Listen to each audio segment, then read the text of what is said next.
যখন ভগবানের দর্শন করতে যাই তখন আমরা দেখি যে আমাদের গুরু পরম্পরাতে আহ ভক্তি বিনোদ ঠাকুরকে প্রত্যেকদিন আমরা দর্শন করি। তো সেই ভক্তি বিনোদ ঠাকুর এর জীবনে আমরা আজকে আলোচনা করব। নমো ভক্তি বিনোদায় সচ্চিদানন্দ আহ সচ্চিদানন্দ নামিনে গৌর শক্তি স্বরূপায় রূপানুগা বরায়তে। তো এটা হচ্ছে ভক্তি বিনোদ ঠাকুরের প্রণাম মন্ত্র। হে ভক্তি বিনোদ ঠাকুর, যিনি শাশ্বত জ্ঞান ও আনন্দের রূপ, গৌরশক্তির অবতার এবং রূপ গোস্বামীর শ্রেষ্ঠ অনুগামী, আপনাকে আমি প্রণাম জানাই। শিল ভক্তি বিনোদ ঠাকুরের দিব্য পরিচয় তার আধ্যাত্মিক পরিবারের সদস্যদের কাছে প্রকাশিত হয়। তিনি রূপমঞ্জরির অনুগামীদের মধ্যে শ্রেষ্ঠ, যিনি ললিতা সখীর অনুচর বর্গের নেত্রী।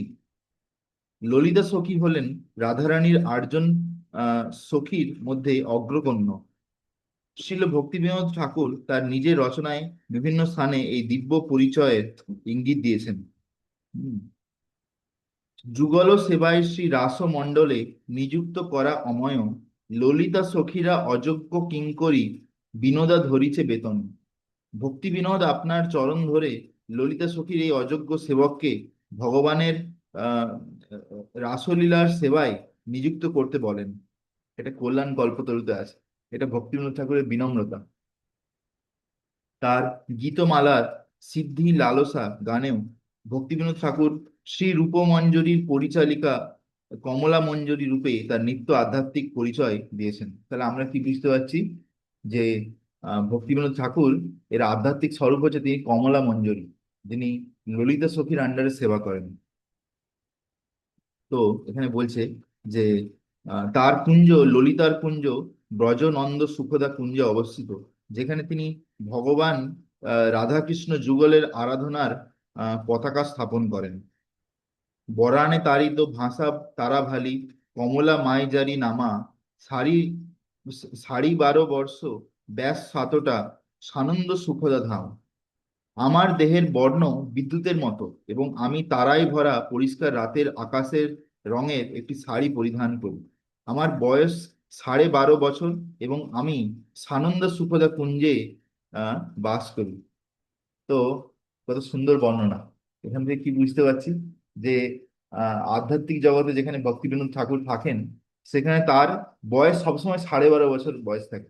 আর তার গায়ের রং হচ্ছে যে যে আকাশে যে বিদ্যুৎ চমকায় সেই বিদ্যুতের মতন মানে সুবর্ণ বর্ণের গায়ের রং। আর যে শাড়িটা পরে সেটা হচ্ছে যে আর রাতের আকাশে কালো আকাশের উপরে যেমন তারা থাকে না, সেরকম ধরনের শাড়ি তিনি পরিধান করেন। ভক্তি বিনোদের আবির্ভাবের প্রয়োজনীয়তা। শ্রীকৃষ্ণ চৈতন্য মহাপ্রভু, স্বরূপ দামোদর, রামানন্দ রায় এবং সরয় গোস্বামী, শ্রীনিবাস আচার্য, নরোত্তম দাস ও শ্যামানন্দ প্রভুর তিরোধানের পর গৌড়ীয় বৈষ্ণব জগতে এক অন্ধকার যুগ নেমে আসে। যারা মহাপ্রভুর প্রেম ধর্মের দিব্য পবিত্রতা বুঝতে অক্ষম ছিলেন, তারা অসংখ্য বিধর্মী সম্প্রদায় বা অসম্প্রদায় প্রতিষ্ঠা করেন। তোতারাম দাস বাবাজি এইরূপ 13টি বিধর্মী সম্প্রদায়ের নাম উল্লেখ করেছেন: আউল, বাউল, কর্তাভেজা, নেরিয়া, দরবেশ, সাইন, সহজিয়া, সখীবেকি, স্মার্ত, জাট গোসাই, আটিবাড়ি, কুড়িকাধারী, গৌরাঙ্গ নাগরী, তোতা কাহে এই 13র সঙ্গ না করি। তো এরকম ভাবে আমরা দেখতে পাই যে চৈতন্য মহাপ্রভু, যিনি এসেছিলেন যে উন্নত উজ্জ্বল রসাম সভক্তি শ্রিয়ম, সব থেকে উন্নত উজ্জ্বল রস প্রদান করার জন্য, জয় জয় উজ্জ্বল রস সর্বরস সার, পরকীয়া ভাবে যাহা ব্রজেতে প্রচার। হ্যাঁ, তো শ্রী চৈতন্য মহাপ্রভু আমাদেরকে যে সর্বোচ্চ জিনিস দিয়েছেন, কিন্তু চৈতন্য মহাপ্রভু আর তার পার্শ্বদেরা চলে যাওয়ার পর প্রায় কয়েকশো বছর পরে এই পশ্চিমবঙ্গে বা বঙ্গভূমিতে এই গৌড়ীয় বৈষ্ণব সম্প্রদায়ের নামে অনেক খারাপ খারাপ জিনিস চলতে থাকে, অনেক খারাপ সম্প্রদায় চলে আসে। তো শিক্ষিত উচ্চবিত্ত বাঙালি সমাজ এই ধর্মদ্রোহী সম্প্রদায়গুলির কার্যকলাপ দেখে হতবাক ও বিরক্ত হয়েছিলেন এবং মহাপ্রভু ধর্মকে নিম্নবর্গ, অশিক্ষিত ও অনৈতিকদের ধর্ম বলে মনে করতে শুরু করেছিলেন। সেজন্য আমি দেখি যে আমাদের পরিবারের লোকেরা বলে যে এই যারা কিছু করতে পারে না তারা নাকি বৈষ্ণব হয়ে যায়, এরকম বলে। মানে বৈষ্ণবের কোনো ভ্যালু নেই, যারা কোনো দিকে নাকি কিছু করতে পারে না তারা বৈষ্ণব হয়ে যায়। তার তার কারণ আছে এটা বলার, কেননা কয়েকশো বছর আগে ভক্তিবিনোদ ঠাকুর আসার আগে এরকমই অবস্থা হয়েছিল। তো সেই জন্যে একটা লোকের মধ্যে বৈষ্ণবের নামে একটা অপপ্রচার হয়ে যায়। তো এখানে বলছে যে ফলে সভ্য শ্রেণী মানুষ মহাপ্রভু সত্য ধর্মের প্রতি কোনো আহ কোনো বোধ বা বিশ্বাস ছিল না। পরমদাতা অবতার শ্রী চৈতন্য মহাপ্রভু এই বিভ্রান্ত ব্যক্তিদের প্রতি করুণা করলেন এবং তাদেরকে তার দিব্য প্রেমের পথে ফিরিয়ে আনার জন্য তার নিত্য সঙ্গী শ্রীল ভক্তিবিনোদ ঠাকুরকে এই জগতে প্রেরণ করেন। তাহলে আমরা কি বুঝতে পারি যে ভক্তিবিনোদ ঠাকুর কেউ সাধারণ কেউ নয়, তাকে শ্রী চৈতন্য মহাপ্রভু সাক্ষাৎ এখানে পাঠিয়েছেন এই জগতের দুর্দশা দেখে, হ্যাঁ না? তো অতি মানবীয় পরাক্রমের অধিকারী হয়েও ঠাকুর মহাপ্রভুর ধর্মের সত্য মতবাদের বিরোধী সমস্ত অপ্রচলিত মতবাদকে খণ্ডন করার লক্ষ্যে বিভিন্ন ভাষায় 100-এরও বেশি গ্রন্থ রচনা করেছিলেন। এর ফলস্বরূপ এর ফলস্বরূপ বিচক্ষণ সমাজের বহু সদস্য এবং সারা বিশ্বের অন্যান্য ব্যক্তিরা মহাপ্রভুর শিক্ষার অতুলনীয় মূল্য উপলব্ধি করতে পেরেছিলেন। চৈতন্য মঠ এবং বিশ্বব্যাপী গৌড়ীয় মঠ সমূহের প্রতিষ্ঠাতা শ্রীল ভক্তি সিদ্ধান্ত সরস্বতী গোস্বামী ঠাকুর শ্রীল ভক্তিবিনোদ ঠাকুরের প্রদত্ত গ্রন্থ ও শিক্ষার উপর ভিত্তি করে তার ধর্ম প্রচারের কাজ শুরু করেন এবং চৈতন্য ভাগবতে প্রাপ্ত মহাপ্রভুর বার্তার পরিপূর্ণতা সাধনের উদ্যোগ গ্রহণ করেন। পৃথিবীতে এই পর্যন্ত আহ পৃথিবীতে আছে যত নগরাদি গ্রাম, সর্বত্র প্রচার হইবে মোর নাম।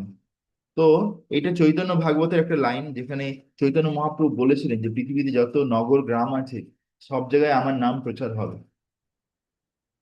তো আহ শিল ভক্তিবিনোদ ঠাকুর এইভাবে মানব জাতির পরম আরাধ্য এবং মানে চৈতন্য মহাপ্রভুর বাণী এবং আধ্যাত্মিক কল্যাণের আহ, প্রচারের জন্য, হ্যাঁ, এক অতুলনীয় অবদান রেখে গেছেন। শিল ভক্তি সিদ্ধান্ত সরস্বতী গোস্বামী ঠাকুর তার জৈব ধর্ম গ্রন্থের ভূমিকায় লিখেছেন, শিল ভক্তিবিনোদ ঠাকুর শ্রী চৈতন্য চন্দ্রের অত্যন্ত প্রিয় পার্ষদ।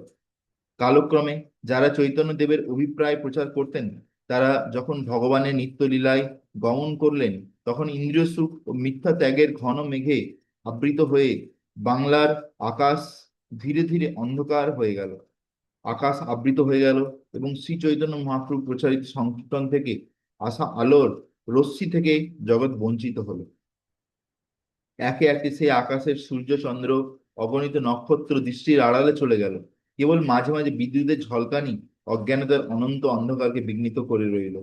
চৈতন্য মহাপ্রভু আবির্ভাবে প্রায় 350 বছর পর শিল ভক্তিবিনোদ ঠাকুর গৌড়ীয় আকাশকে আলোকিত করতে এলেন। বুঝা যাচ্ছে প্রভু? শুনতে পাচ্ছেন? হরে কৃষ্ণ। একজন বৈষ্ণবের দেহে সমস্ত মহৎ গুণাবলী, ওকে, একজন বৈষ্ণবের দেহে সমস্ত মহৎ গুণাবলী বিদ্যমান থাকে। কৃষ্ণের সদ্গুণ সমূহ তার ভক্তদের মধ্যে ক্রমান্বয়ে বিকশিত হয়। এই সমস্ত দিব্য গুণাবলী শুদ্ধ বৈষ্ণবদের বৈশিষ্ট্য এবং এগুলি সম্পূর্ণরূপে ব্যাখ্যা করা সম্ভব নয়, কিন্তু আমি সবচেয়ে গুরুত্বপূর্ণ কয়েকটি উল্লেখ করার চেষ্টা করব। ভক্তরা সর্বদা দয়ালু, তারা যুদ্ধবাজ নন, তারা সত্যবাদী, সকলের প্রতি সমমর্মী, আহ নির্দোষ, উদার, সৌম্য এবং নির্মল। তারা জাগতিক সম্পদহীন এবং সকলের কল্যাণে কাজ করেন। তারা শান্ত, কৃষ্ণের প্রতি সমর্পিত এবং বাসনাহীন। তারা নম্র, দৃঢ় সংকল্প এবং কাম, ক্রোধ, লোভ ইত্যাদি 6টি চারিত্রিক দোষকে সম্পূর্ণ নিয়ন্ত্রণ করেন। তারা কেবল প্রয়োজনীয় পরিমাণে আহার করেন এবং বিচক্ষণ ও শ্রদ্ধাশীল ও মিথ্যা অহংকার মুক্ত। তারা গম্ভীর, সহানুভূতিশীল, বন্ধুসুলভ, কাব্যিক, নিপুণ এবং নীরব। শিল ভক্তিবিনোদ ঠাকুর তার সমগ্র বিশুদ্ধ ভক্তিময় জীবনে এই সমস্ত ভক্তিগুণ নিখুঁতভাবে প্রদর্শন করেছিলেন। করুণার সাগর শ্রী গৌরহরি 9টি ভিন্ন উপায়ে বদ্ধ জীবদের প্রতি এই কৃপাময় স্বভাব প্রদর্শন করেছিলেন। শিল ভক্তিবিনোদ ঠাকুরের জীবন ও কর্মেও ঠিক এই এই ধরনের কৃপা বিতরণ দেখা যায়। তো চৈতন্য মহাপ্রভু আমাদেরকে কি দিয়েছেন? নববিধা ভক্তি। শ্রবণ কীর্তন স্মরণ বন্দন পাদ সেবন দাস্য রে, পূজন সখী জন আত্মনিবেদন গোবিন্দ দাস ভিলাস রে। তো আমরা এর থেকে কি বুঝতে পারি যে ভজহুরে মন যে গানটা আছে, এখানে গোবিন্দ দাস এই নববিধা ভক্তির ব্যাপারে বলছেন। আর চৈতন্য মহাপ্রভু, যিনি একজন ভক্তের রূপ ধারণ করে এসেছিলেন, সাক্ষাৎ ভগবান শ্রীকৃষ্ণ, তিনি এই নববিধা ভক্তি প্রচার করছিলেন। হম তো ভক্তি বিনোদ ঠাকুরের প্রতি সম্প্রদায়ের ঘৃণা। তো এখানে যেটা বলছে যে যেহেতু ভক্তি বিনোদ ঠাকুর আহ বিভিন্ন অপর সম্প্রদায়কে খণ্ডন করছিলেন, তো স্বাভাবিক, যদি ধরুন আপনি আপনি ধরুন কোনো অপর সম্প্রদায়কে খণ্ডন করেন, তো আপনার বিরুদ্ধে লোকেরা এগেনস্টে যাবে, আপনার বিরুদ্ধে কাজ কথা বলবে। সেটা স্বাভাবিক, সেটা এখানে আমি দেখতে পাচ্ছি। শিল ভক্তিবিনোদ ঠাকুর হলেন চৈতন্য মঠ, গৌড়ীয় মঠ এবং চৈতন্য গৌড়ীয় মঠ, গৌড়ীয় মিশন ইত্যাদি দৈনন্দিন কার্যকলাপের মূল। গৌড়ীয় মঠ প্রতিষ্ঠানগুলিকে শিল ভক্তিবিনোদ ঠাকুর থেকে আলাদা করা যায় না। এই প্রতিষ্ঠানগুলি তার মহৎ অবদানের কাছে সম্পূর্ণরূপে ঋণী। শিল ভক্তি সিদ্ধান্ত সরস্বতী গোস্বামী ঠাকুর লিখেছেন, শিল রূপ গোস্বামীর ধারার ভক্তরা নিজেদের শক্তিতে বিশ্বাস প্রচার করেন না, বরং তাদের আধ্যাত্মিক শক্তির উৎসের প্রতি দৃষ্টি আকর্ষণ করেন। আমরাও শ্রীকৃষ্ণ চৈতন্য, শ্রী রূপা গোস্বামী, শিল ভক্তিবিনোদ ঠাকুর এবং আমাদের দিব্য আধ্যাত্মিক গুরুর জন্যই সব কিছু করি। ব্রহ্ম মাধব সারস্বত গৌড়ীয় সম্প্রদায়ের ভক্তরা প্রতিদিন শিল ভক্তিবিনোদ ঠাকুরকে এইভাবে শ্রদ্ধা জানায়। শুদ্ধ ভক্তি প্রচারস্য মূলীভূত ইহোত্তমা শ্রী ভক্তি বিনোদ দেবসা তত্ত্বপ্রিয় তেনা বিশ্রুত। শ্রীল ভক্তি বিনোদ ঠাকুর একজন চিন্ময় পুরুষোত্তম, যিনি বিশুদ্ধ ভক্তি প্রচার আন্দোলনের মূল। তিনি শ্রী চৈতন্য মহাপ্রভুর প্রিয় পাত্র হিসেবে সুপরিচিত। তো আমরা কি বুঝতে পারছি যে আমাদের গুরু পরম্পরায় যারাই আছেন প্রত্যেকে কিন্তু চৈতন্য মহাপ্রভুর বিশেষ প্রিয় পাত্র, তবেই চৈতন্য মহাপ্রভু তাকে পাঠিয়েছেন আমাদের উদ্ধার করার জন্য। ঠিক আছে। শিল ভক্তিবিনোদ ঠাকুরের স্তোত্র। শিল ভক্তিবিনোদ ভক্তি সিদ্ধান্ত সরস্বতী গোস্বামী ঠাকুরের দুইজন প্রধান শিষ্য, তার অনুগ্রহে ভক্তি রক্ষক শ্রীধর দেব গোস্বামী এবং তার কৃপা ভক্তি বিকার আহ আহ, মহারাজ শিল ভক্তিবিনোদ ঠাকুরের প্রশংসায় স্তোত্র লিখেছেন সংস্কৃতে। এটি হলো, বন্দে ভক্তি বিনোদম শ্রী গৌরশক্তি স্বরূপকম ভক্তি শাস্ত্র ইয়া সাম্রাজ্যম রাধা রস সুধা নিধিম। আমি মহাপ্রভুর দিব্য শক্তির প্রতিমূর্তি শ্রী ঠাকুর ভক্তি বিনোদকে প্রণাম জানাই। তিনি বৈষ্ণব পণ্ডিতদের সম্রাট এবং শ্রী রাধার পবিত্র পরমানন্দের অমৃত ভাণ্ডারের অধিকারী। ভক্তি বিনোদ প্রভু দিয়া করো মোর তব আহ কৃপা বলে পাই শ্রী প্রভুপাদের ভকতি সিদ্ধান্ত সরস্বতী প্রভুপাদ জগতে আনিয়া দিল করিয়া প্রসাদ। সরস্বতী কৃষ্ণ প্রিয়া কৃষ্ণ ভক্তি তনরা হিয়া বিনোদের সেই ভাবাইতে ভিটে পরা অর্থ এবে মোরা করি অনুভব। হে ভক্তি বিনোদ প্রভু, আমার প্রতি কৃপা করুন, কারণ আপনার আশীর্বাদে আমি শিলা প্রভুপাদ ভক্তি সিদ্ধান্ত সরস্বতীকে লাভ করতে পারি, যাতে জগতের প্রতি করুণাবশত আপনি তাকে নিয়ে এসেছেন, যার হৃদয় কৃষ্ণ ভক্তিতে পূর্ণ এবং যিনি কৃষ্ণের প্রিয়। এটাই ভক্তি বিনোদ ঠাকুরের মহিমা। এই গানের উদ্দেশ্য হলো শিল প্রভুপাদের প্রতি পূর্ণ নিশ্চয় লাভ করা, এবং আমরা এখন ঠিক তাই অনুভব করছি। শ্রী চৈতন্য জন্মস্থান শ্রী মায়াপুর, তোমার প্রাকারে এবে জানিলা সংসার শিক্ষামৃত জৈব ধর্ম আদি গ্রন্থ সজ্জন তোষণী পত্রী সর্ব সমাদৃত এসব গ্রন্থ পত্রী করিয়া প্রচার লুপ্ত প্রায় ভক্তারে শুদ্ধাকারে তুমি হাও কৃষ্ণদাসা কৃষ্ণদাস কৃষ্ণ ভজ কৃষ্ণ চিন্ত চারি অন্য আশা কৃষ্ণদাসে জীব সব পরানন্দে সকলে বিপদ হাতে মুক্ত হয়ে জয়। আপনার প্রচার প্রচেষ্টার ফলেই সমগ্র বিশ্ব জানতে পেরেছে যে শ্রী চৈতন্যের জন্মস্থান মায়াপুর। তাহলে অ্যাকচুয়ালি কি, চৈতন্য মহাপ্রভুর জন্মস্থান লুপ্ত হয়ে গেছিল, সেটা ভক্তিবিনোদ ঠাকুর অনেক কষ্টে খুঁজে বার করেছেন। আপনার শত শত গ্রন্থ শ্রী চৈতন্য শিক্ষামৃত জৈব ধর্ম ইত্যাদি এবং আপনার পত্রিকা সজ্জন তোষণী সকলের কাছে সমাদৃত। আমি এই গ্রন্থ ও পত্রিকা সমূহ প্রচার করে প্রায় বিলুপ্ত প্রায় বিশুদ্ধ ভক্তির ধর্মকে পুনরুদ্ধার করতে সক্ষম হয়েছিলেন। আপনি পতিত জীবদের বলেছিলেন যে তারা প্রকৃতপক্ষে কৃষ্ণের সেবক, এবং আপনি তাদের কৃষ্ণের আরাধনা করতে, কৃষ্ণের চিন্তা করতে এবং সকলকে আকাঙ্ক্ষা ত্যাগ করতে বলেছিলেন। কৃষ্ণের সেবার মাধ্যমে জীব জীবনে পূর্ণ সুখ এবং সকল বিপদ থেকে মুক্তি লাভ করে। তারপর একটি কবিতা আছে। আপনি আচারি ধর্ম শিখালে সবারে, গৃহে কিংবা আহ, গৃহে কিংবা ধামে থাকো, ভজহ কৃষ্ণেরে, গদাধর গৌরহরি সেবা প্রকাশিলে, শ্রী রাধা মাধব রূপ তাদেরা দেখালে, গোস্বামী গণেরও গ্রন্থ বিকার করিয়া সুসিদ্ধান্ত শিখায়, শিখাইয়া আদিখ্যা লেখায় আছে, জগভারি তব নাম গহিতে গাহিতে লাগিলা, ব্যাসের আবিন্না তুমি পুরাণ প্রকাশ, সুখ ভিন্না প্রভুপাদ শ্রী দ্বৈত দাস। এটা মনে হচ্ছে শ্রীল ভক্তি সিদ্ধান্ত ঠাকুর লিখছেন। আপনি নিজের দৃষ্টান্তের দ্বারা, মানে ভক্তিবিনোদ ঠাকুরকে বলছেন, আপনি নিজের দৃষ্টান্তের দ্বারা সকলকে শিখিয়েছেন যে গৃহস্থ হোক বা ব্রহ্মচারী হোক বা ঘরে থাকুক বা ধামে বাস করুক, সকলেরই কৃষ্ণের আরাধনা করা উচিত। আপনি গদাধর গৌরাঙ্গের বিগ্রহ প্রতিষ্ঠা করেছিলেন, তাদের মধ্যে রাধা ও মাধবকে দেখে আপনি আহ দেখো, গদাই গৌরাঙ্গ, গদাই গৌরাঙ্গ মানে কি? গদাধর মানে রাধারানী, আর গৌরাঙ্গ মানে কৃষ্ণ। ঠিক আছে? যেমন আমরা বলি রাধা মাধব, সেখানে গদাই গৌরাঙ্গ। তো আমরা গদ্রুম দ্বীপে গেলে সেখানে গদাই গৌরাঙ্গের বিগ্রহ দেখতে পাই ভক্তিবিনোদ ঠাকুরের ঘরে। তো এখানে বলছি, আপনি গোস্বামীদের শাস্ত্র অধ্যয়ন করেছেন, সেখানে প্রাপ্ত বিশুদ্ধ মতবাদ উপযুক্ত প্রমাণ সহ প্রচার করেছেন। যারা এই মতবাদ শ্রবণ ও পাঠ করছেন তারা আকৃষ্ট হয়েছেন এবং সারা বিশ্বে আপনার মহিমা কীর্তন করতে শুরু করেছেন। আপনি পুরাণ প্রকাশক ব্যাসদেবের মতো এবং আপনার পুত্র শিল ভক্তি সিদ্ধান্ত ঠাকুর দ্বৈত দাস সুখদেবের মতো বৈষ্ণবের। তারপরে আরেকটা কবিতা। বৈষ্ণবের জটা গুণ, যত গুণ আছে এই গ্রন্থেতে, সব কলা প্রকাশ হইলা তোমারও দেহেতে, শ্রী গৌর মণ্ডল মাঝে শ্রী বীর নগরে, তব আবির্ভাব স্থান সর্বশুভঙ্কর।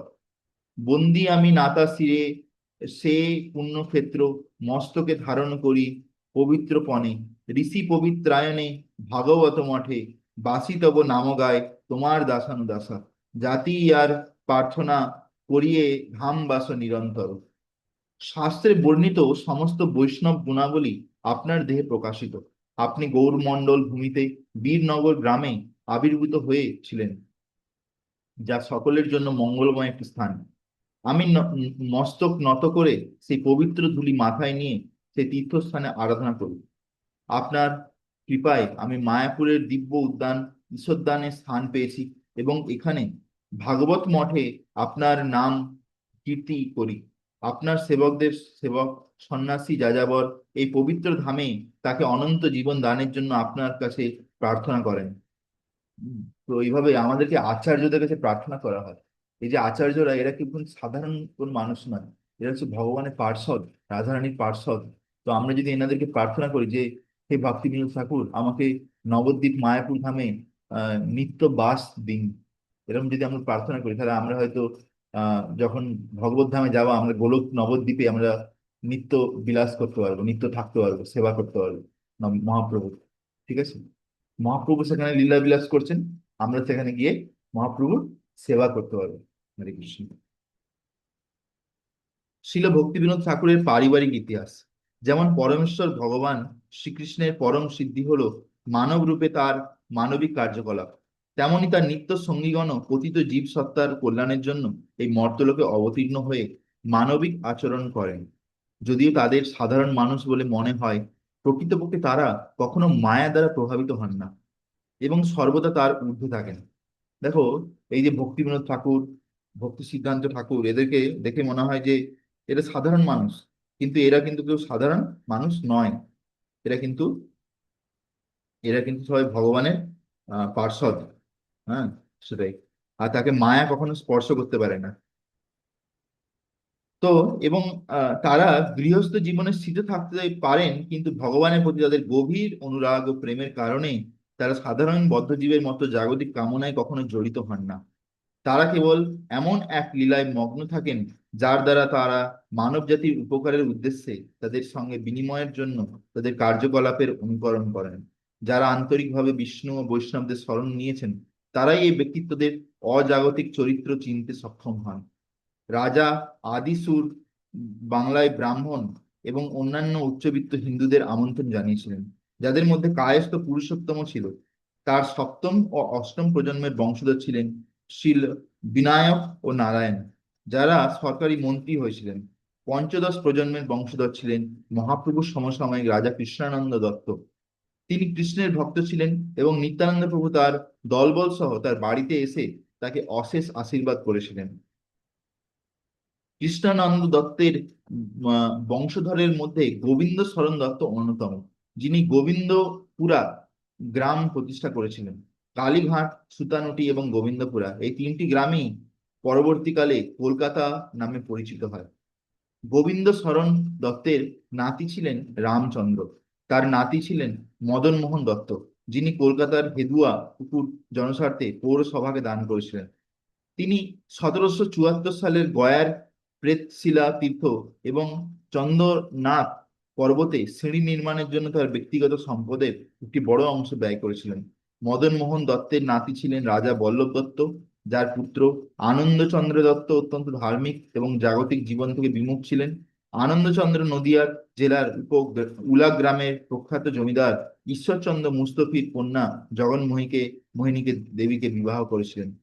শিল ভক্তিবিনোদ ঠাকুর আনন্দ দত্ত ও জগন্মোহিনী দেবীকে তার পিতামাতা হিসেবে গ্রহণ করেন। এবং তো এর থেকে আমরা কি বুঝতে পারছি যে আমরা আমরা যখন জন্মগ্রহণ হয়েছে, আমরা আমাদের বাবা মাকে কিন্তু চয়েস করতে পারি না। কিন্তু মহাপ্রভু বা ভগবান বা ভগবানের পার্শ্বদেরা যখন আসে, তারা কার ঘরে জন্মাবে সেটা তারা চয়েস করতে পারে, যে সেরকম শুদ্ধ ভক্তদের মানে পেট থেকে বেরোবে, ঠিক আছে, শুদ্ধ ভক্তের ঘরে আবির্ভাব নেবে, এরকম চয়েস করতে পারেন। তো সে হ্যাঁ, এবং তার মাতামহের বাড়িতে উলা বীরনগরে আবির্ভূত হন।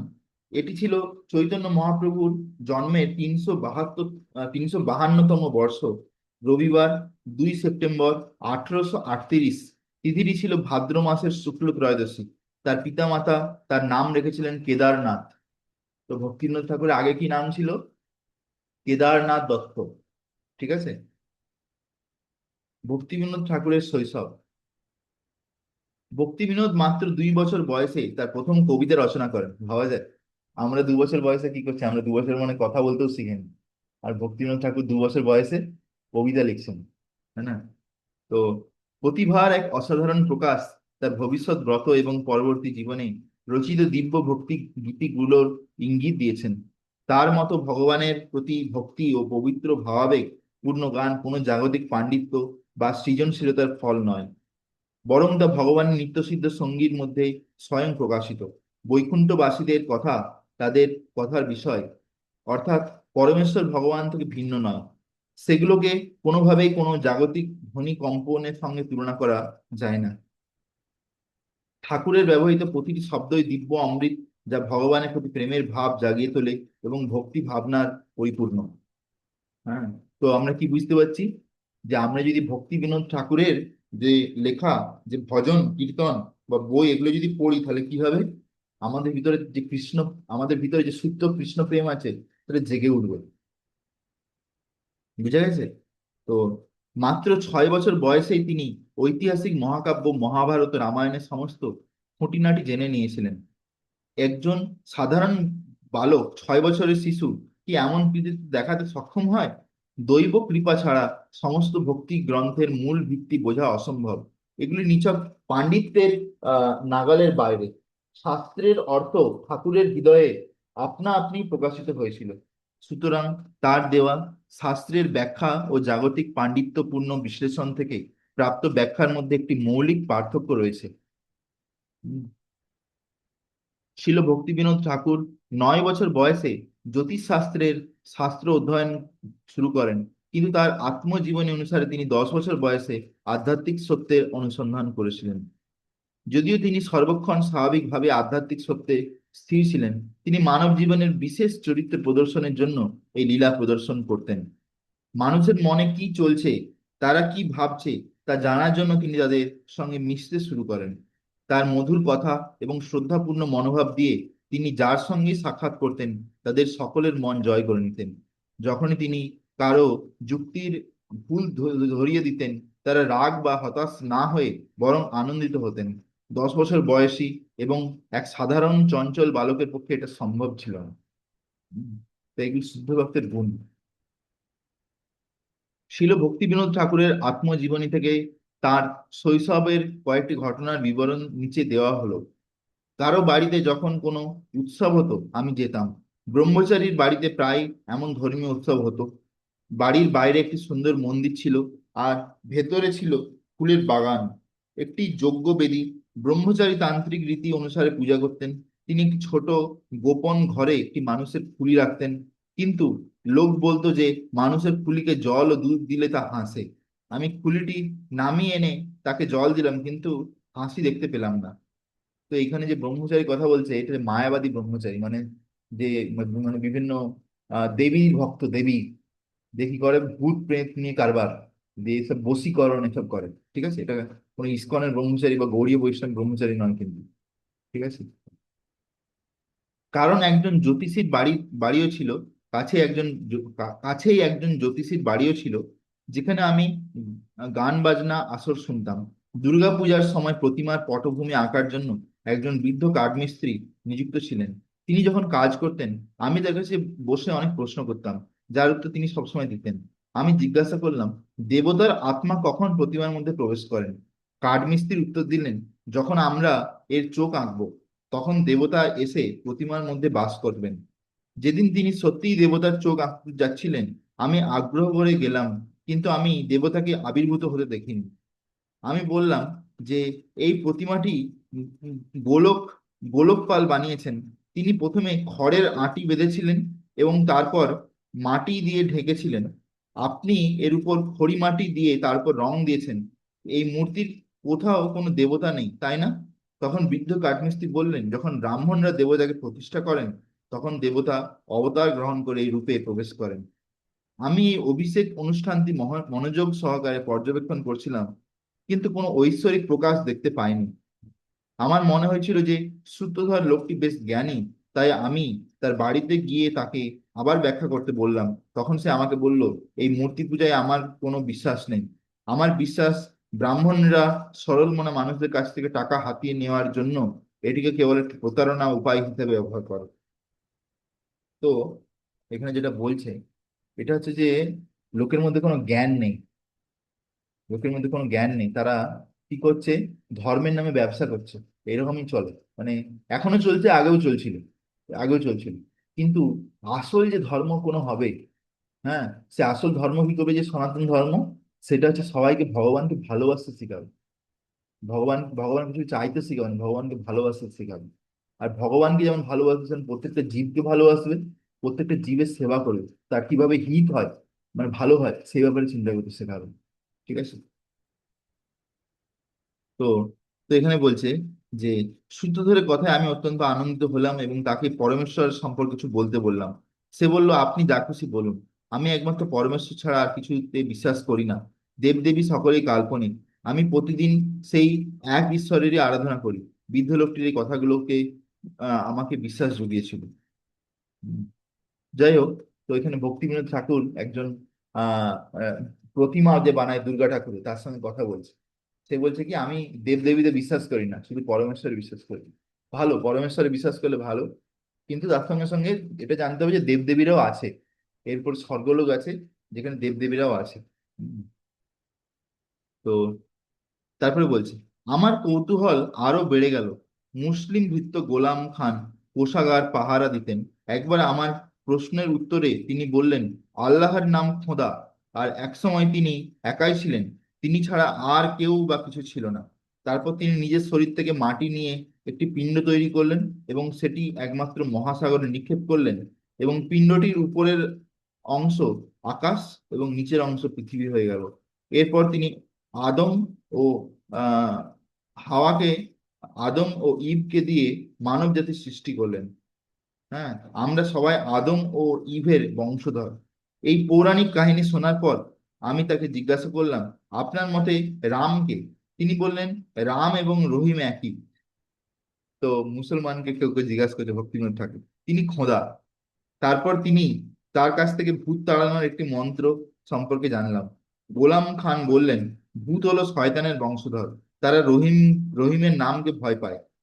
আর এই শিক্ষাগুলো আমাকে অত্যন্ত আনন্দ দিয়েছিল। এগুলো ভক্তিবিনোদ ঠাকুরের ছোটবেলার কাহিনী। ঠিক আছে। তো একজন মুসলমানকে জিজ্ঞাসা করছে ভগবানের ব্যাপারে, তাদের যতটা জ্ঞান আছে ততটাই বলছে। হুম। আমার মামা পরশুরাম মুস্তফি তখন আইন শাস্ত্র নিয়ে পড়াশোনা করছিলেন। প্রথমে ঈশ্বরের প্রতি তার কিছুটা বিশ্বাস ছিল, কিন্তু পরে তিনি সেই ধারণা ত্যাগ করেন। তিনি যখন বিশ্বাসী ছিলেন, তখন অন্য মামা অন্য মামা রঘু ও নাসু ছিলেন এবং তার অনুসারী। যখন তিনি ব্যক্তিগত ঈশ্বরে বিশ্বাস করা ছেড়ে দিলেন, তখন তিনি রামমোহন রায়কে তার গুরু বলে ডাকতে শুরু করলেন। আমি খুব বিচলিত হয়েছিলাম, কারণ একজন অজ্ঞ শিশু হিসাবে তার সাথে ভিন্ন মত পোষণ করতে আমি অস্বস্তি বোধ করেছিলাম। মামা পরশুরাম বললেন, জগতের সবকিছুই প্রাকৃতিক শক্তির ফল, প্রকৃতির বাইরে ঈশ্বর বলে কিছুই নেই। তো এগুলো হচ্ছে যে অ্যাথিস্ট বা নাস্তিকদের কথা। এ কথা শুনে আমি তার বিদ্যালয়ের একজন ভট্টাচার্যের কাছে গিয়ে এর উত্তর দিতে বললাম। তারা উত্তরগুলো আমাকে আরো বিভ্রান্ত করে তুললো। যদিও আমি বিভ্রান্ত ছিলাম, তবুও আমি রামের নাম জপ করা কখনো ছাড়িনি। মানে ভক্তিবিনোদ ঠাকুর রাম নাম হরিনাম জপ করতো। এই সমস্ত কাহিনী থেকে আমরা এই শিক্ষা গ্রহণ করতে পারি যে ঈশ্বর ও সৃষ্টির সম্পর্কের সুনির্দিষ্ট মতবাদ প্রতিষ্ঠার বিভ্রান্তিকর কাজে লিপ্ত না হয়ে বরং বিশ্বাসের সাথে পবিত্র নাম জপ করা উচিত। কৃষ্ণ হরে কৃষ্ণ কৃষ্ণ কৃষ্ণ হরে হরে, হরে রাম রাম রাম হরে হরে। এক পর্যায়ে মহাপ্রভু তার গ্রন্থগুলিকে কাপড়ের মোড়কে বাঁধিয়ে তার শিষ্যদের কেবল পবিত্র নাম জপ করতে বলেছিলেন। মতবাদগত সত্যসমূহ সব পবিত্র নামের মাধ্যমে প্রকাশিত হবে। মতবাদগত আধ্যাত্মিক সত্য মানসিক জল্পনা কল্পনার মাধ্যমে লাভ করা যায় না। সেক্ষেত্রে ঈশ্বর সম্পর্কে একটি ভ্রান্ত ধারণার উপনীত হওয়া অনিবার্য। কেদারনাথের বিবাহ, মানে ভক্তিবিনোদ ঠাকুরের বিবাহ। শিল ভক্তিবিনোদ ঠাকুরের বয়স যখন মাত্র 11 বছর, তখন তার বাবা মারা যান। তৎকালীন প্রথা অনুসারে কেদারনাথের মা তার 12 বছর বয়সী ছেলের বিয়ে নিকটবর্তী রানাঘাটের 5 বছর বয়সী এক মেয়ের সাথে ঠিক করেছিলেন। শিল ভক্তিবিনোদ ঠাকুর তার বিবাহ সম্পর্কে বলেন, এটা ছিল ঠিক যেন পুতুলের খেলার বিয়ে। যেহেতু আমি শ্বশুর বাড়িতে একা থাকতে পারতাম না, তাই আমার বাবা মা আমার সঙ্গে আমার ধাত্রীকে পাঠিয়েছিলেন।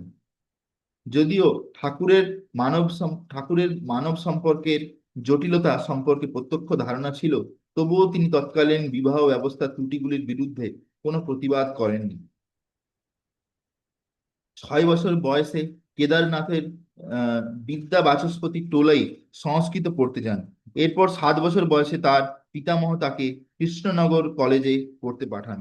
সেই সময় কলেজের অধ্যক্ষের নাম ছিল ক্যাপ্টেন ডি.এল. রিচার্ডসন এবং প্রধান দেশীয় অধ্যাপক ছিলেন রামতনু লাহিড়ী। পরের বছর উলাই একটি ইংরেজি ভাষা স্কুলে প্রতিষ্ঠিত হয়, যেখানে কেদারনাথকে ভর্তি করানো হয়। কৃষ্ণনগর কলেজে পড়ার সময় তার সহপাঠীদের মধ্যে একজন ছিলেন কোচবিহারের রাজা, যিনি তখনও শিশু ছিলেন। তার মাতামহের মৃত্যুর পর তিনি এবং তার মা কলকাতার ভবানীপুরের বিডন স্ট্রিট এবং হেদুয়ার কোণে অবস্থিত পৈতৃক বাড়িতে থাকতে আসেন। তিনি হিন্দু চ্যারিটেবল ট্রাস্ট স্কুলে পুনরায় পড়াশোনা শুরু করেন। সেখানে 4 বছর পড়ার পর 1856 সালে তিনি হিন্দু স্কুলে ভর্তি হন। ছিল ভক্তিবিনোদ ঠাকুর ছিলেন ঈশ্বরচন্দ্র বিদ্যাসাগরের প্রথম শিষ্যদের মধ্যে একজন, যাকে তিনি অত্যন্ত স্নেহ করতেন। একদিন ভক্তিবিনোদ কলকাতায় সেই মহান পণ্ডিতের বাড়িতে তার সঙ্গে দেখা করতে গিয়েছিলেন। বিদ্যাসাগর মহাশয় তাকে বললেন, যেহেতু আমাদের মধ্যে কেউই কখনো ঈশ্বরকে দেখেনি, তাই তার বিষয়ে কথা না বলাই শ্রেয়। শিষ্য হওয়া সত্ত্বেও ভক্তিবিনোদ ঠাকুর সেই পূজনীয় গুরুর কথা সত্য কথা বলতে বিরক্ত থাকেননি। তিনি জিজ্ঞাসা করলেন, মানে কাকে জিজ্ঞাসা করছে? ঈশ্বরচন্দ্র বিদ্যাসাগরকে। হুম। পণ্ডিত মহাশয়, তবে আপনি আপনার গ্রন্থ বোধোদয়ে কেন লিখেছেন যে ঈশ্বর নিরাকার ও বিশুদ্ধ চৈতন্য? যদি আপনার বিশ্বাস নাই থাকে, তাহলে আপনি এই কথা কেন লিখেছেন? ভক্তিবিনোদ ঠাকুর জিজ্ঞাসা করছে। আপনি যদি ঈশ্বরকে না দেখে থাকেন, তার সম্পর্কে এই কথা কেন লিখেছেন? ঈশ্বর সর্বশক্তিমান। আপনার কি মনে হয় না যে তিনি সবকিছু লিখতে পারেন, করতে পারেন সবকিছু করতে পারেন, তার রূপ ধারণ করার ক্ষমতাও আছে। পরমেশ্বর আমার নিত্য প্রভু এবং আমি তার নিত্য সেবক। পরমেশ্বরের প্রতি আমাদের যে স্বাভাবিক অনুরাগ, বেদে তাকেই ভক্তি ও ব্রহ্মবিদ্যা বা পরাবিদ্যা বলা হয়। এটাই প্রকৃত জ্ঞান, যার উপলব্ধির অর্থ হলো জ্ঞানের কোনো অভাব নেই। যার দ্বারা যারা সর্বদা পরম সত্য অর্থাৎ পরমেশ্বরের সঙ্গে সরাসরি সম্পর্কে নিযুক্ত থাকেন, তারা আধ্যাত্মিক সত্যের পরিপন্থী যে কোনো উক্তি তৎক্ষণাৎ চিনতে পারেন। গ্রন্থ পাঠ থেকে অর্জিত জ্ঞান ও স্বয়ংভূ সত্যের প্রকাশ থেকে উদ্ভূত জ্ঞানের মাধ্যমে সম্পূর্ণ পার্থক্য রয়েছে। তো শুধু গ্রন্থ পাঠ করে সবকিছু বোঝা যায় না। শুধু গ্রন্থ পাঠ করে এরকম আমাদের মনে সংশয় আসতে পারে। সেজন্য আমাদের একজন গুরুর শরণ গ্রহণ করতে হয়, যে তত্ত্বদর্শী, হ্যাঁ, জ্ঞানী নাম তত্ত্বদর্শী নাম, যে তত্ত্ব জ্ঞান আছে যার ভিতরে, সে যে সত্যিটাকে দেখেছে, ভগবানকে অনুভব করেছে, রিয়েলাইজেশন আছে, তার কাছ থেকে আমরা যখন শ্রবণ করব, তখন আমরা ভগবানকে বুঝতে পারবো। তখন আমাদের ভগবান জন্য শ্রদ্ধা বাড়বে। ঠিক আছে। 1856 সালে কলকাতা বিশ্ববিদ্যালয়ে প্রতিষ্ঠিত হয় এবং প্রথমবারের মতো প্রবেশিকা পরীক্ষা অনুষ্ঠিত হয়। শিল ভক্তিবিনোদ ঠাকুরের সহপাঠীদের মধ্যে ছিলেন সত্যেন্দ্রনাথ এবং গণেন্দ্রনাথ ঠাকুর, তারকনাথ পালিত এবং নরগোপাল মিত্র। অধ্যক্ষ Clint, Reverend Duff, George Thomson, Keshabchandra Sen এবং এই তরুণের ইংরেজি ভাষা ও সাহিত্যে পাণ্ডিত্য আকৃষ্ট হয়েছিলেন। 1856 সালের শেষের দিকে কেদারনাথ দ্য কোরিয়ার্ড নামে একটি ইংরেজি কবিতা প্রকাশ করেন, যা কলকাতার শিক্ষিত মহলে সমাদৃত হয়েছিল। ঠাকুরের সমস্ত ইংরেজি কবিতা লাইব্রেরি গ্যাজেট পত্রিকায় প্রকাশিত হয়েছিল। তিনি 1856 সালে ব্রিটিশ ইন্ডিয়ান সোসাইটি পদার্থের বিবর্তন বিষয়ে একটি বক্তৃতা দেন, যা ব্যাপকভাবে প্রশংসিত হয়েছিল। এর থেকে আমরা কি বুঝতে পারি যে ভক্তিবিনোদ ঠাকুর খুব বিদ্বান ছিলেন। স্কুল কলেজেতেও ফার্স্ট হতেন, সবাই তাকে সম্মান করত। ঈশ্বরের শাশ্বত স্বভাব সত্তাকে স্বীকার করার কারণে তিনি খ্রিস্ট ধর্মের আহ ব্রহ্ম ধর্মের চেয়ে শ্রেষ্ঠ মনে করতেন। এই এই সময় ঠাকুর ব্রহ্মধর্ম, খ্রিস্ট ধর্ম, বাইবেল ও কুরআন সহ আরো অনেক ধর্মীয় ঐতিহ্য ও গ্রন্থ অধ্যয়ন করেন। ঈশ্বরের শাশ্বত সত্তাকে স্বীকার করার কারণে তিনি খ্রিস্ট ধর্মকে ব্রহ্ম ধর্মের চেয়ে শ্রেষ্ঠ বলে মনে করতেন। তো যে ব্রহ্ম ধর্ম মানে যেখানে সবাই বলে ব্রাহ্মণ ব্রাহ্মণ, হ্যাঁ, মানে নিরাকার ব্রহ্ম, বলছি তার থেকে খ্রিস্টান ধর্ম ভালো, যেখানে অ্যাটলিস্ট ভগবানের একটা রূপের উপর বিশ্বাস করে। ঠিক আছে, ভগবানের একটা রূপ আছে এটা বিশ্বাস করে, সেখানে বলছে। 1587 সালে সিপাহী বিদ্রোহ শুরু হয়। কেদারনাথ এই সময় কিছু অংশ ভ্রমণ ও বক্তৃতা দিয়ে কাটান। পিতামহ কৃষ্ণ বল্লভের ভবিষ্যৎবাণী। 1858 সালে কেদারনাথ নীলাচলে গমন করেন। কলকাতায় ফেরার পথে তিনি ছুটি গ্রামে থাকেন, যেখানে তার পিতামহ কৃষ্ণবল্লভ দত্ত বাস করতেন। তার পিতামহ ভবিষ্যৎবাণী করেন যে কেদারনাথ একজন মহান বৈষ্ণব হবেন। এই ভবিষ্যৎবাণী করার সঙ্গে সঙ্গে তিনি প্রাণবায়ু মাথার উপর দিয়ে বেরিয়ে যায়। কটক, ভদ্রক ও মেদিনীপুর হয়ে কলকাতা যাত্রা করার আগে কেদারনাথ সেখানে আরো কয়েকদিন ছিলেন। ভক্তি বিনোদ উপাধি। ইস, দাঁড়া 1 মিনিট করবো, আমি একটা কল করে নিই।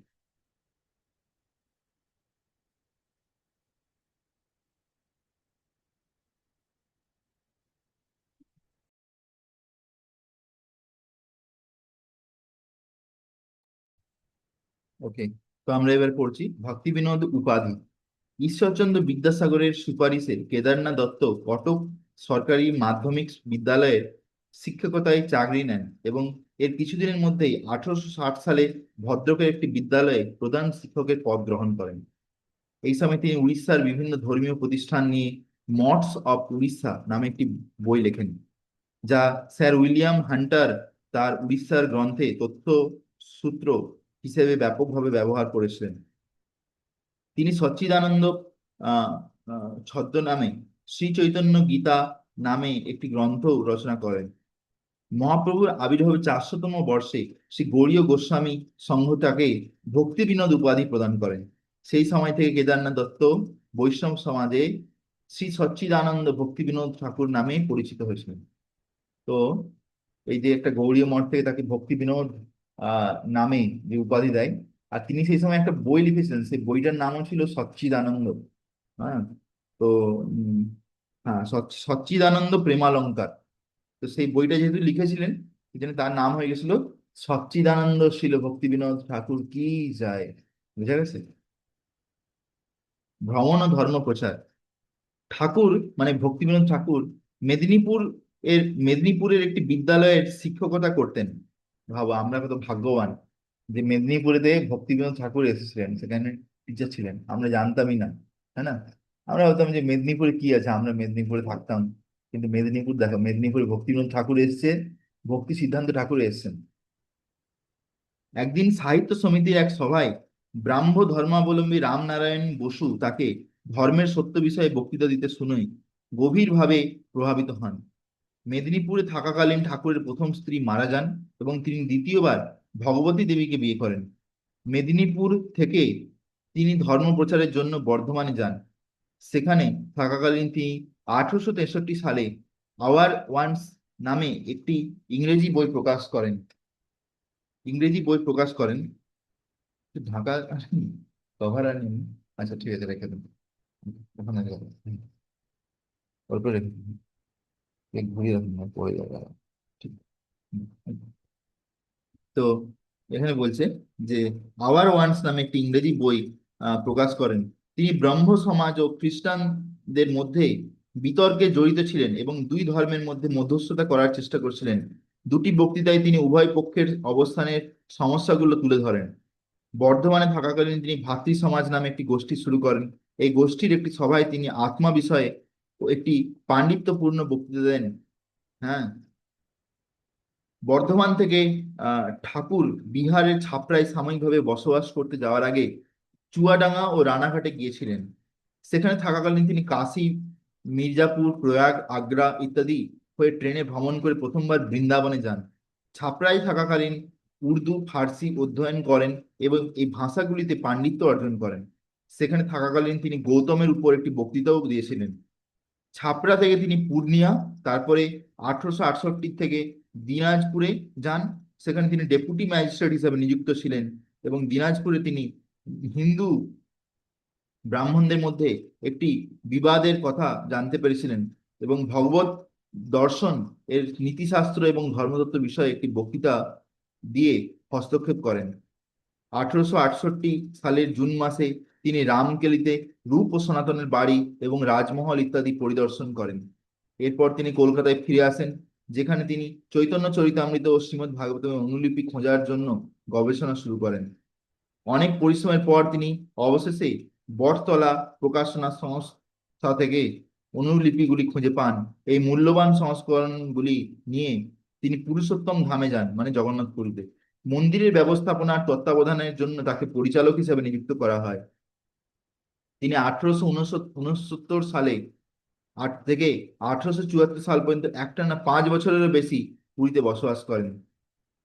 হুম। তো তো এইভাবে আমরা দেখতে পাচ্ছি যে ভক্তিবিনোদ ঠাকুরের জীবন অত্যন্ত বিশাল। আমি যেখান থেকে পড়ছিলাম, এটা পুরোটা কমপ্লিট করতে অনেক সময় লাগবে। তো ভক্তিবিনোদ ঠাকুর আহ আহ মায়াপুরে যে চৈতন্য মহাপ্রভুর জন্মস্থান, সেটা তিনি উদ্ধার করেন। সেটা নিজে গিয়ে খুঁজেন। সেখানে দেখেন একটা নিম গাছ আছে, যার চারদিকে তুলসী গাছ হয়েছে। তার এই জায়গাটা দেখে সন্দেহ হয়। তখন সে কি করেন, তার গুরুদেবকে ডাকেন। গুরুদেব এসে বলেন, এই তো নিমায়ের জন্মস্থান, এই তো নিমায়ের জন্মস্থান। তখন ভক্তিবিনোদ ঠাকুর কি করেন, সরকার থেকে ওই জায়গাটা স্বীকৃতি নিয়ে নেন, একটা পেপার, যে এইটাই অ্যাকচুয়াল জায়গার জন্মস্থান মহাপ্রভু। ভক্তিবিনোদ ঠাকুর ভগবানের কাছে প্রার্থনা করেন যে আমাকে একটা ভালো সন্তান দেন, যে এই চৈতন্য মহাপ্রভুর বাণী সব জায়গায় প্রচার করতে পারবে। তো তার সেই প্রার্থনাতে ভগবান ভক্তি সিদ্ধান্ত ঠাকুরকে পাঠান। হ্যাঁ, যে সিংহগুরু ভক্তি সিদ্ধান্ত ঠাকুর, হ্যাঁ না? তো এইভাবে ভক্তিবিনোদ ঠাকুরের বিশেষ অবদান আমাদের গৌড়ীয় বৈষ্ণব পরম্পরাতে। আর ভক্তিবিনোদ ঠাকুর আসার পরে আমাদের গৌড়ীয় বৈষ্ণব পরম্পরার একটা আবার সুনাম ফিরে আসে। ঠিক আছে? তো তো সেই জন্য আমাদেরকে ভক্তিবিনোদ ঠাকুরের কাছে চরণে প্রার্থনা করা উচিত, যাতে আমরা ভালো করে ভক্তি করতে পারি, আর আমরা চৈতন্য মহাপ্রভুর মিশনকে সেবা করতে পারি। হরে কৃষ্ণ কৃষ্ণ কৃষ্ণ হরে হরে, হরে রাম রাম রাম রাম হরে হরে। শ্রীল প্রভুপাদ কি জয়। শ্রীল ভক্তি